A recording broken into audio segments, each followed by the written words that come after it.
Good morning, everyone. Welcome to Higashi Honganji Buddhist Temple's Nirvana Day Family Service for February 21st. I'm Reverend Peter Hata, and I'm going to officiate today. Let's see. First of all, good morning to everyone that's here that's made a comment. Bruce, good morning. Trish Nicholson, good morning. Rob, Cindy, good to see you all, and the other 14 or 15 of you that haven't made a comment yet. Once again, welcome to our Nirvana Day service. The ritual materials for today's service are here on the Temple's Facebook page, just below this live feed. You just click on the window that says HHBT Stream Family Service, and then you'll see the ritual materials. Good morning, Kathy. Thank you for joining us. So today, Nirvana Day Family Service. So I think it's a special service today, and one reason, of course, is that we're observing Nirvana Day. So Nirvana Day, I think, as most of you know, is traditionally February 15th. But it's the day that the Buddha passed away in the 5th century before the Common Era, so over 2,500 years ago. And I think you'll see in Reverend Fred Brenion, Reverend Fred is our guest speaker today, I think you'll see in Reverend Fred's talk that, not only do we today, continue to reflect on the entirety of the Buddha's teachings, but also, I think, specifically on the significance of the Buddha's last message, the message that he gave to his followers as he was passing away. So I think you'll see that in Reverend Fred's Dharma message. But today we have, two other special talks. One is Diane Hata's Dharma School Storytime, which is about finding love. And so that automatically makes it special, I think. But, it's of course a talk geared to our Dharma School students. But I think those of you that have seen our, excuse me, the Storytime talks that are provided by our Dharma School staff, there's always a message in these talks for all of us. So I think that also is a special talk. The other special talk is Reverend Ryoko Osa's Japanese Dharma message today. And, and regarding Reverend Osa's Japanese Dharma message, I think there's two reasons why this talk is special. And one is that Reverend Osa is the minister at the Berkeley Higashi Honganji Temple. And so, because of that, we don't get to hear her, on any kind of regular basis. I mean, those of you that are, remember that, I don't know, was it 3 years ago? She was assigned to the North American District Office at the back of the Betsuin. So we used to see quite a bit of her, but since she was reassigned in Berkeley, we haven't seen very much of her. And in fact, this is her first appearance on our live stream services, so that makes it special. But the other thing is that, the other reason why her talk is special is that her talk focuses on the significance of the word Hongan in our denomination's name, which is, of course, Higashi Honganji. So yes, if you're a Japanese speaker, please stay for Reverend Osa's talk at the end of the service. Or actually, please stay even if you aren't a Japanese speaker, because I think you'll enjoy it even if you don't speak Japanese. But let's see. Right now, let's begin the ritual portion of the service, and so we'll begin with the Gatha Ganjin's Journey, which is in the red service book. But also, I will project the lead sheet on the screen.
And now please join us in the recitation of the Vandanati Sarana, the three treasures, and then that will be followed by the Tambutsage.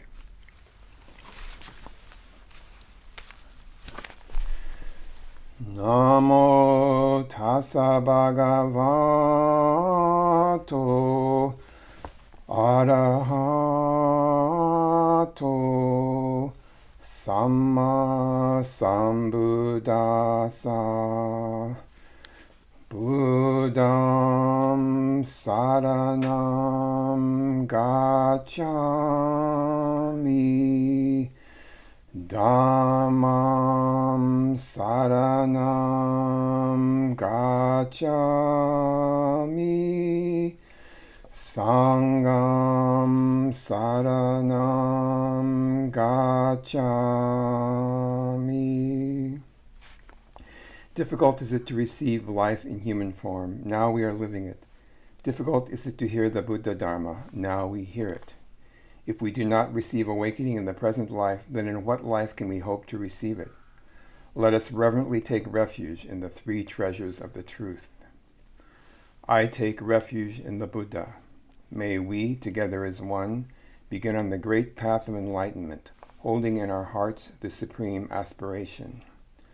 I take refuge in the Dharma. May we, together as one, enter the storehouse of the Dharma and attain true wisdom as deep as the ocean. I take refuge in the Sangha. May we, together as one, uniting in harmony, strive to live for the enlightenment of all beings. The incomparable, deep, and profound Dharma is difficult to encounter even through countless ages of kalpas. Now we are privileged to hear and receive it. Let us endeavor to thoroughly understand the true meaning of the Buddha Dharma. Namo Amida Butsu, Namo Amida Butsu, Namo Amida Butsu.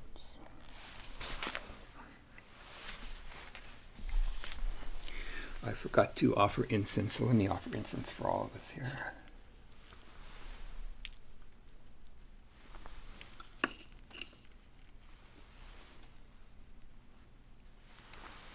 Namo Amida Butsu, Namo Amida Butsu. And now, please join me in chanting Tambutsage.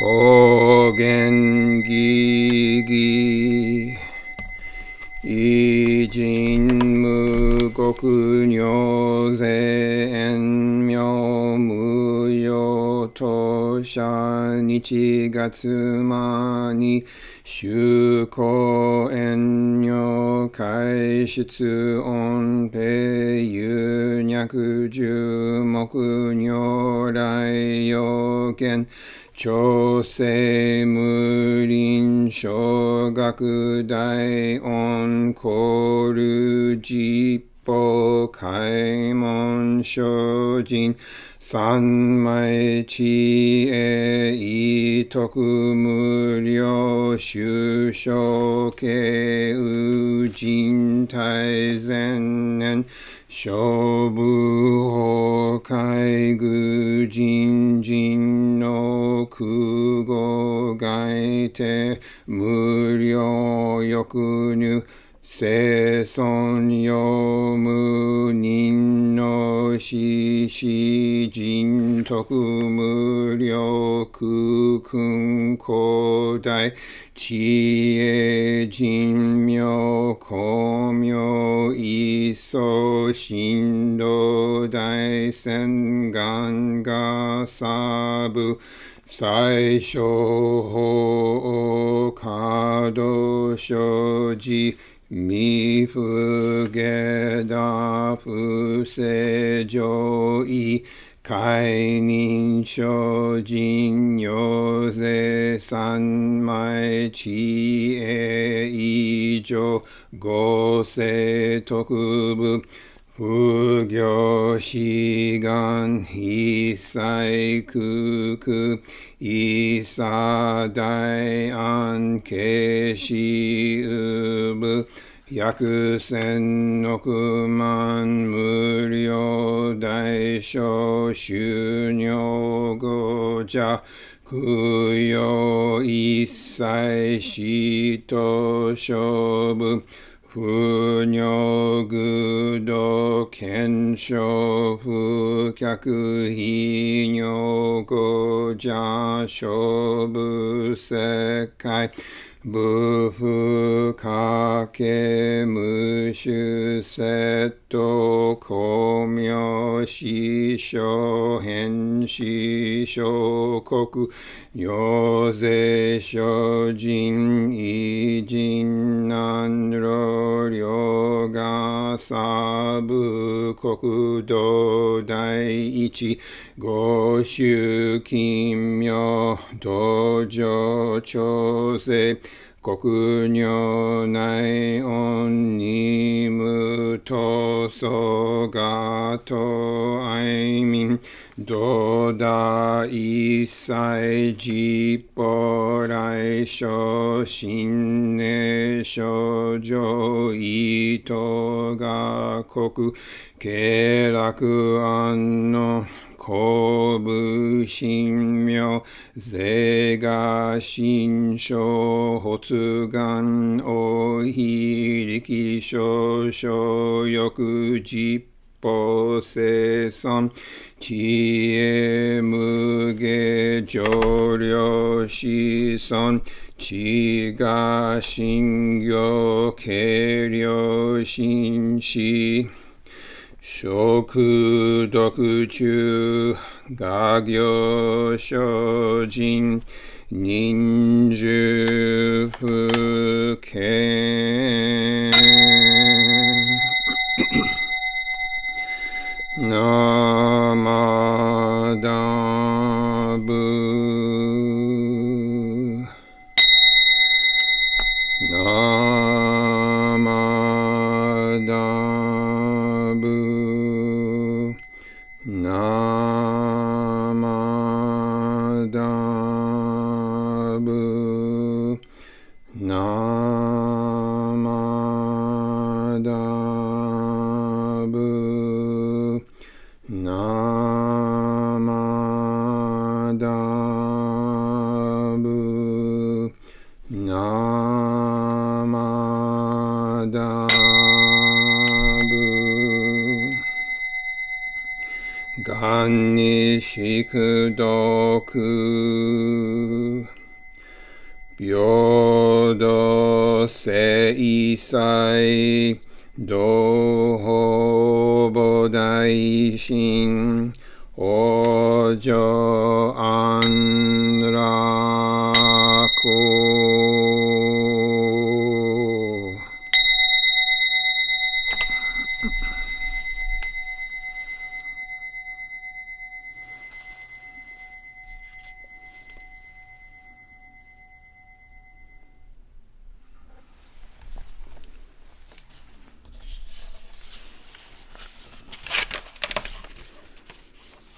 I hope you could chant with us, Tambutsuge there. And let's see, before we go on to the Dharma messages, I would like to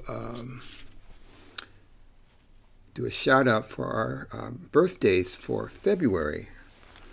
I hope I have the right birthdays here. Let's see, Trish Nicholson, are you a February birthday person?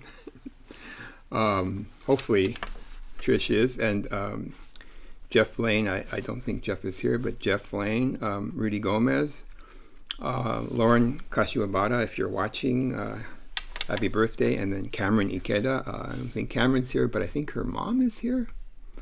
Kathy is here. Oh, okay, Trish says yes, she is a February birthday, okay. So anyway, to all of you February birthday people, and I think I recall Reverend Fred saying this was his half birthday. So I don't know if Fred, I'm sorry, I don't know if we celebrate half birthdays or not, but anyway,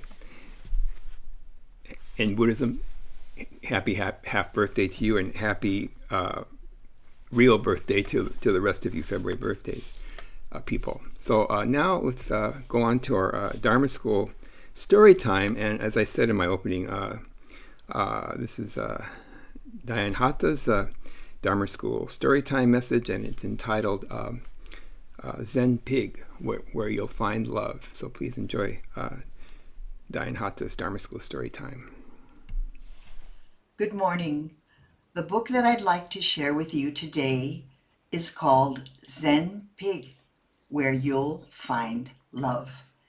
It was written by Mark Brown and illustrated by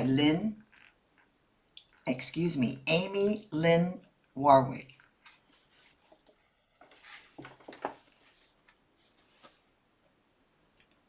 Awakened by the warmth of spring, the town was brought to life. Hikes, walks, and bike rides, enjoyment was on the rise. Zen Pig loved outside, so on a walk he went, enjoying the sights and sounds of nature. He couldn't be more content. But in the park, Zen Pig found a lovely little lad, hunting, searching, looking close, yet seeming a tad bit sad. "Hello there, little boy," Zen Pig said with care. "What is it that you're looking for? And is it very rare?" "Yes," he said, "it really must be, because all day I've looked around, but have yet to find what love looks like or where it can be found." Zen Pig smiled and replied, "I never would have guessed, but it may be closer than you think. Come, let me help you in your quest."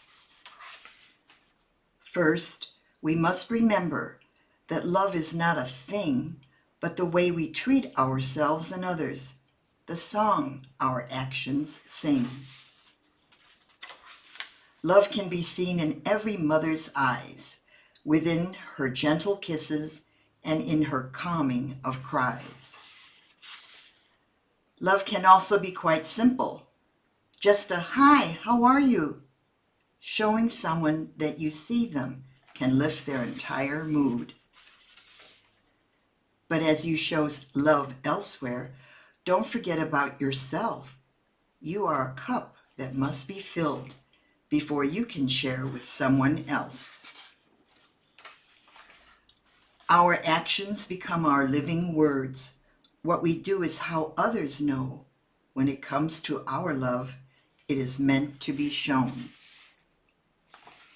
Hold these facts within your heart, then you'll have the key to find love blossoming in everything you see. I really missed you on Valentine's Day last week. I lost the internet connection there briefly, which happens. Let's see. Diane, can you hear me now? Okay. Let's see. I'd like to go on to, I guess, our Dharma talk, which is by, as I said in my opening, Reverend Fred Brenion. So hopefully we won't have any more glitches. So let's listen to Reverend Fred's Dharma talk on the Nirvana Day Service. Namo Amida Butsu, Namo Amida Butsu, Namo Amida Butsu. Good morning, friends. Thank you for being here at our Betsuin Sunday morning service. It's a lovely morning where I'm at. I hope it is where you're at. I got actually birds singing out here, which is really, really nice. It's nice to hear this. But anyway, we're nearing the end of February, this month of holidays from Groundhog's Day, Washington's birthday, which is actually the official name. The states often call it President's Day, but I much prefer the older title. Keeps the focus right. And Valentine's Day, my half birthday just the other day, so I am now the ripe age of 68 and a half and everything. So 6 more months so I get to round that up. Um, so anyway, thanks for being here. It's been a year when COVID was just a rumor on the horizon, and other matters were on my mind, my wife's mind as well. We needed to get our TV upgraded because our TV was older, did not have all the features. Because there was one thing that she and I wanted to see more than anything else at the moment then, and that was the musical Hamilton. And so we watched it and we were regaled by it. Just, I love the story. I enjoy history. So if you have not seen it, it is well worth it. Um, and there were many things to learn uh, from the musical. And one that's really important for us today on this special occasion as we celebrate or commemorate, I think is actually the better word, Nirvana Day. Now, halfway through the play, I'm not giving away any spoilers because it's actually all history. Um, Washington calls in Hamilton to tell him that there's going to be some changes and Hamilton's ready to go. He figures Jefferson's at the bottom of everything and he needs to be dealt with and everything. And he said, well, Jefferson's going to step down and he's going to run for president. Well, good luck for that. Who could beat you? I'm stepping down.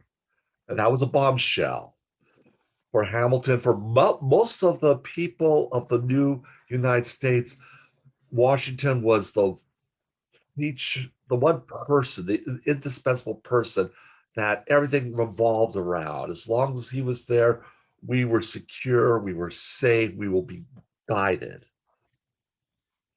But Washington said, no, it is time I need to step down. And in the song called One Last Time is a very moving, I think it's the most moving part of the play. He describes that he needs to teach the people how to say goodbye. Perhaps one of the hardest lessons that any of us can learn, how to say goodbye, how to let go. For the new United States, there was always that possibility then to make Washington into our first monarch, have a monarchy instead of a democracy. And Washington resisted that temptation. He wanted to go back to his farm. He wanted to end his final days in peace and everything. And so this beautiful song about teaching the people to say goodbye so that they could move on. As long as Washington was still there, they could not move on. And so this is really just such a beautiful, touching moment in the play. And I think it frames my mind for this occasion of Nirvana Day. Nirvana Day is concerning the death of the Buddha, his entering into what's called parinirvana. He had experienced nirvana at his awakening, and we may think, oh, that's it. But according to the Buddha, no, I'm still attached to my body. I have to eat, I have to breathe, I have to bathe, I have to do all these things because I am still attached. And that will not end until the end of my life. And so he had taught for so many years, for about 40 years, uh, yeah, about 40 years. And he knew the end was coming. He was approaching the age of 80, which was a very lengthy lifespan in the time that he was living. Um, we know from references in the sutras and the various lives of the Buddha that a year before he had suffered a very debilitating illness. He recovered, but he was, from medical analysis of what was described, he was very, very close to death then, but recovered. But it was coming. And I think it must have been a very bittersweet time for him because so many of the people that he grew up with, people that he associated with in the Sangha, had passed away. His family was gone. The kingdom that he grew up in was gone. Um, the people who he was hoping to lead the Sangha afterwards had passed away. He had outlived so many. And so for Buddha, it was time to teach the people how to let go, how to say goodbye so that the Sangha could continue. In some ways, as long as he was still there, the Sangha could not really grow on its own. There are times you have to take the plant off the trellis and let it grow on its own and climb the wall, whatever it is that plants do. And so he prepared, he wanted to go to a particular city to pass away at. He wanted to make his final address, somewhat like what Washington would do later on, his very famous farewell address. Um, and he traveled. He ate some food that was disagreeable to him. Um, and he knew that the end is now. It's coming now. And um, it was just a matter of time. And so they got to a nearby village. He found a place between two trees where he made a sort of like a little platform for him to rest on, like a couch. I presume made out of leaves and grass and everything that and there are cloaks on it so that he could rest on it. And so the great moment of saying goodbye began. Um, Ananda, of course, was very disturbed. Why? No, no, you're not going to die. You're going to make it. I said, Ananda, it's time. Gather everybody together.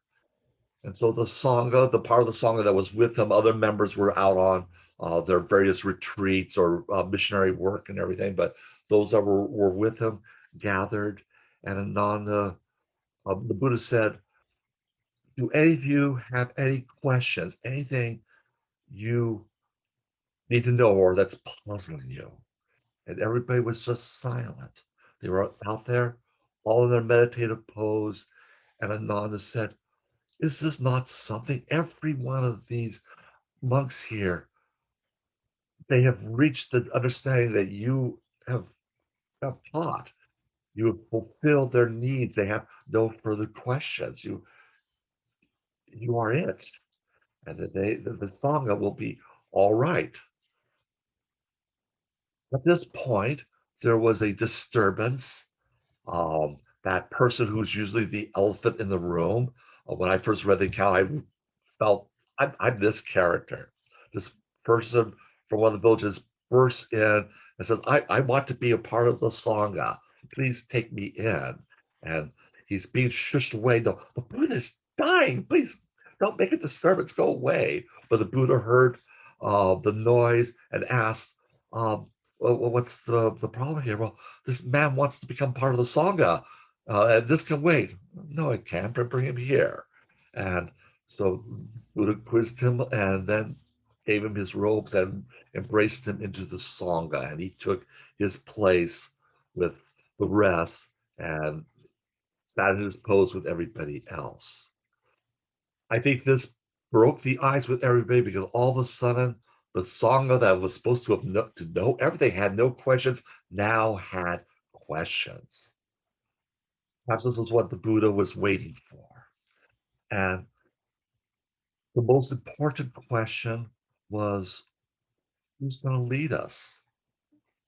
You've been our Buddha, you've been our teacher. Who will take care of us? Who's going to present everything that we need to know?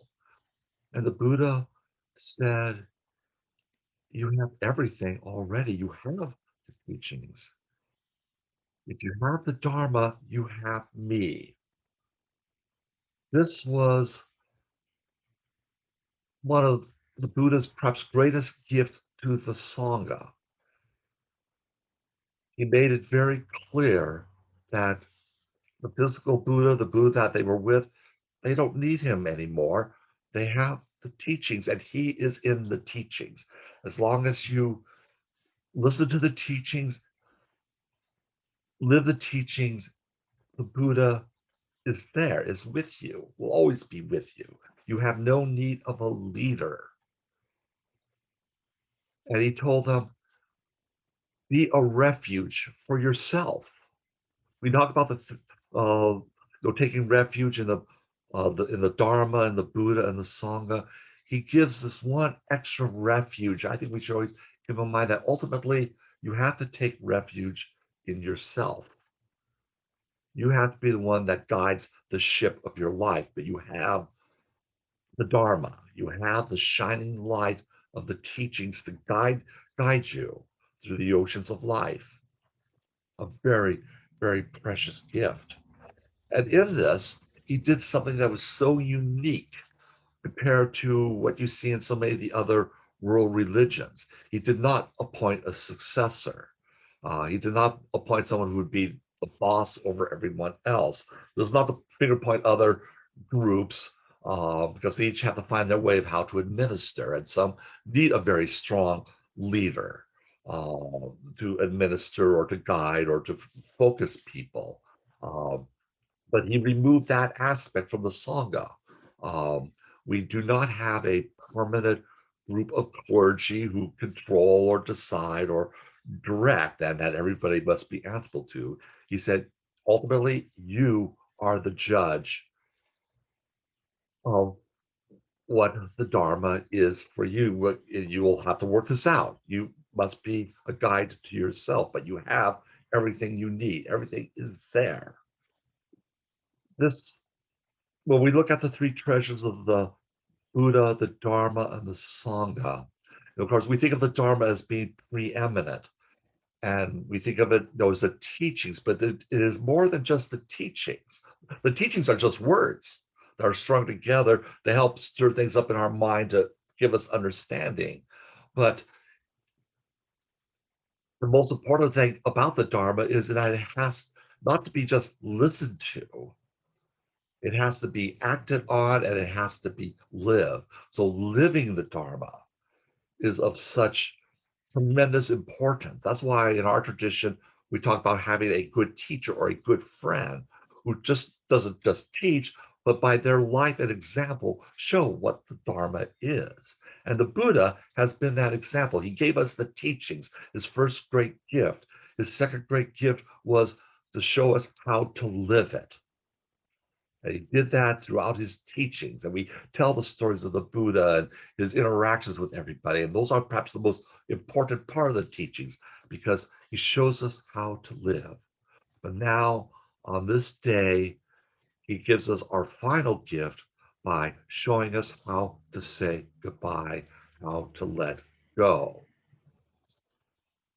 And that is what Nirvana Day is. It's the capstone of the Dharma. He's now showing us how we live in the light of our endings and how to let go. And this is such a precious teaching. He shows us how to face the end. A lot of us are so worried and concerned or afraid, and yet the Buddha met his end with peace and equanimity. Yes, he was probably undoubtedly discomforted, probably a lot of physical pains he was going through, but he was focused. He had the teachings that he gave, and he had the life that he lived, but he also saw the life of the Sangha and undoubtedly relied on that to help sustain and to help him to grow and develop the teachings. And so he brings us now to this point. You don't need me anymore. You have what you need. You really need to start needing yourself um, to move forward and to continue this growing. And of course, look, Sangha, they had so many more questions, but this was so much at the heart.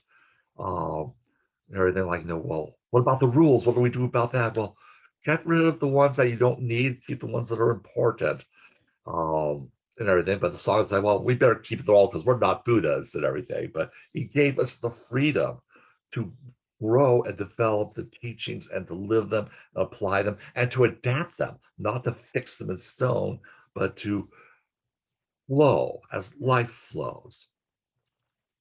And so his final words were at the heart of the Dharma is all things are impermanent. Work out your path uh, with great diligence. This is our job is to be Buddhist, to apply, live, and end with the Dharma. And so the Buddha quieted, he entered into a meditative state, which he often did throughout his life. I think it was the same practice he learned as a little child that helped him at the Bodhi tree to achieve enlightenment. It was not complicated metaphysical things, but just simple breathing, calming, and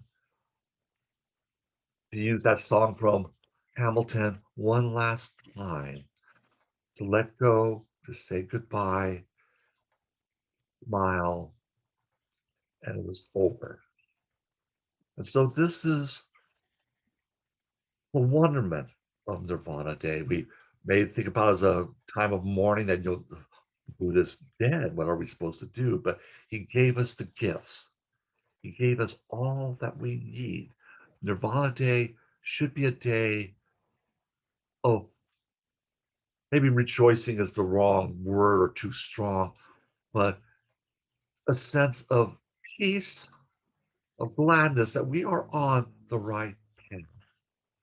And when the time comes, when my end comes to face my own, I won't say party nirvana because that would imply that somehow I've experienced nirvana, um, but on my path, that I may follow the Buddha's example and not grasp at life, not grasp at everybody around me, but to set the example and just say goodbye. Love you all. You will be all right. You have everything that you need.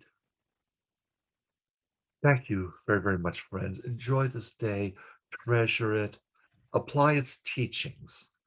I think if you look at Nirvana Day every day, when you listen to the teachings, when you live the teachings, you will be able to bring the Dharma to a greater depth within yourself and maybe be a stronger light for others.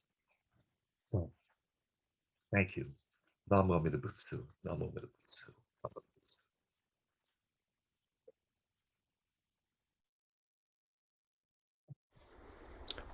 Butsu. Thank you very much, Fred, Reverend Fred. That was a wonderful talk. Thank you for reminding us about the significance of Nirvana Day for our everyday life.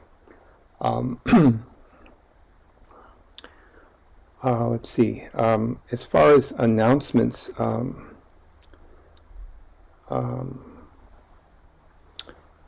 basically, it's that next Sunday will be our last service for the month of February.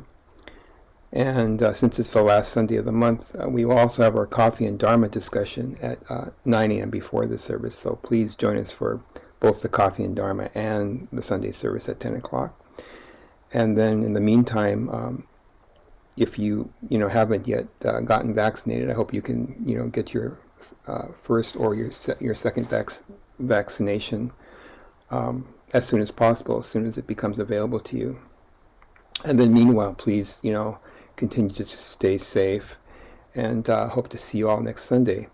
We're going to close the English portion of our service with Ondok-san 2, but as I mentioned earlier, please stay for Reverend Ryoko Osa's Japanese Dharma talk after Ondok-san.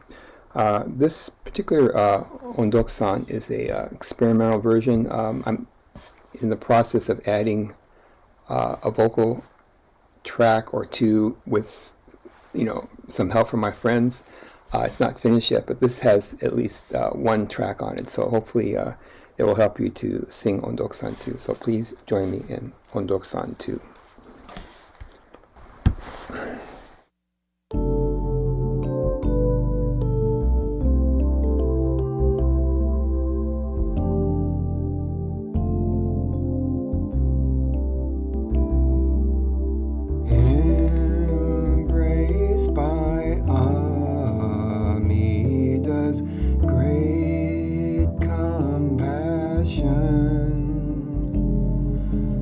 I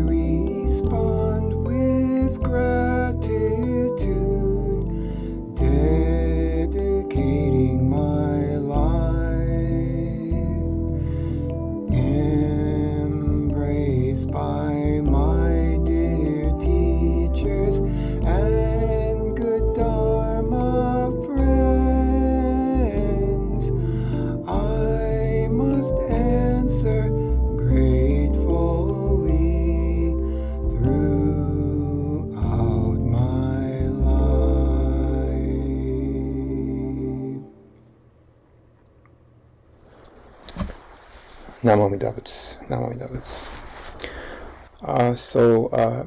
Yes, so please stay tuned for Reverend Osa's Japanese Dharma message.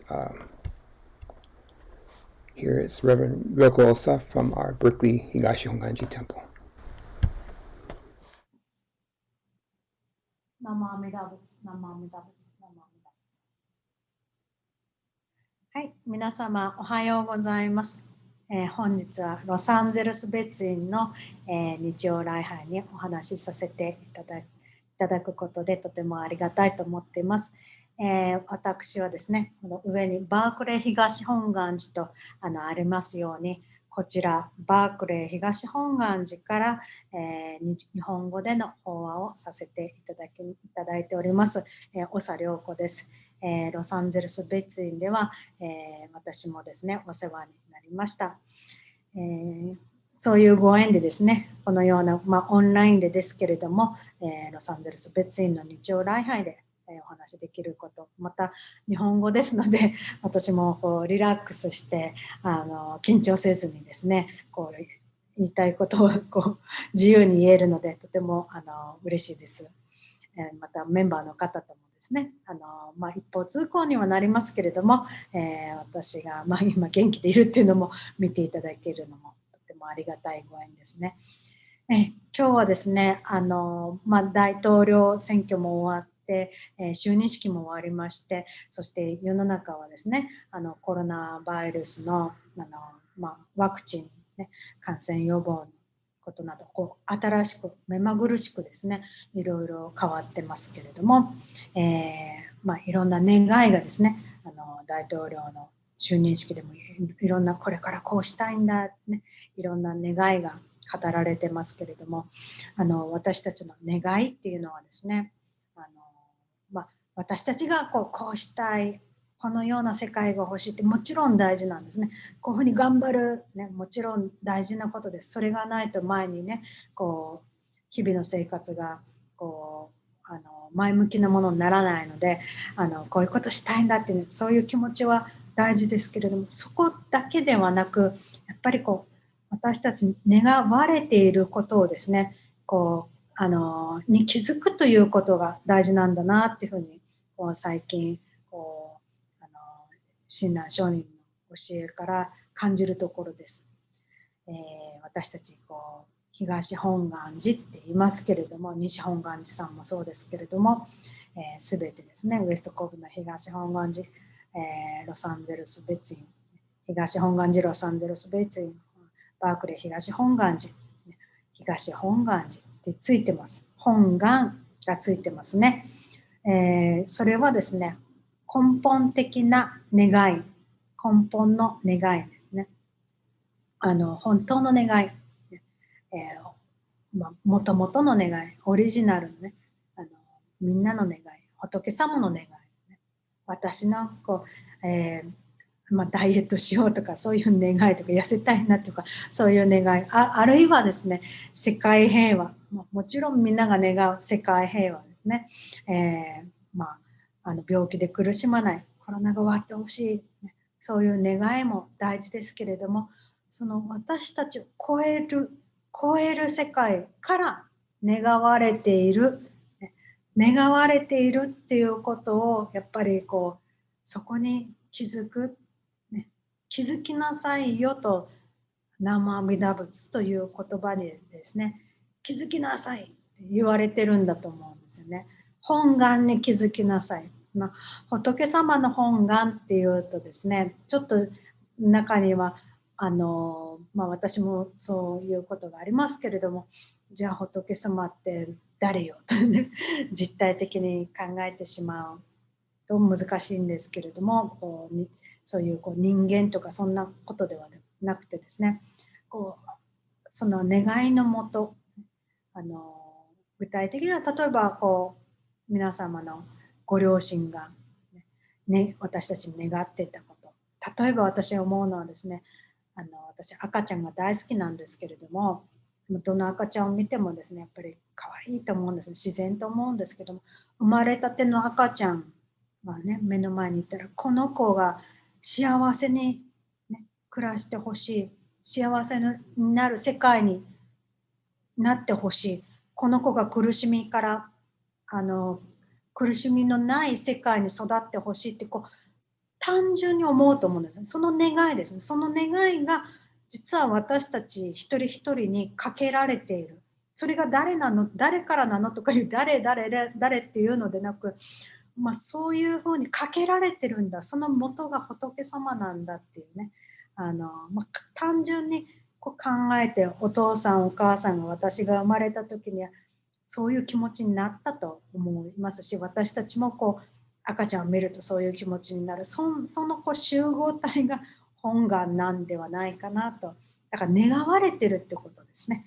私たちは自分の願いばっかり見えちゃいますけども、願われている、そこに気づきなさいというのが南無阿弥陀仏っていう呼びかけだと思います。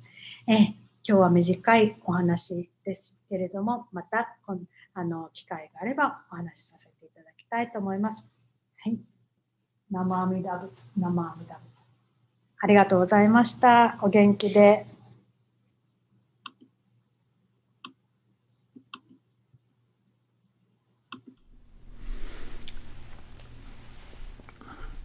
Oh, thank you very much, Osa Sensei. That was wonderful. I don't really understand all your Japanese, but what I got out of it was a very meaningful reminder of the importance of Hongan, or, as you said, the wish that we all have to become awakened. So thank you once again. I hope to see you. I hope Reverend Osa can contribute again in the not too distant future. So thank you, Reverend Osa, for your message, and of course, thank you very much to Reverend Fred for his wonderful Nirvana Day message, and to Diane Hata for her Zen pig story. And of course, I want to thank all of you, for joining us today for our Nirvana Day family service. And so I hope to see you all next week. So I'm going to stop the service right now, quit while I'm ahead, so to speak, because we had some glitches. Oh, I'm glad Yuko-san that you could make it today. And hear Reverend Osa's Nihongo Dharma message. So thank you all, and hope to see you next week. Nam Amida Butsu, Nam Amida Butsu, Nam Amida Butsu.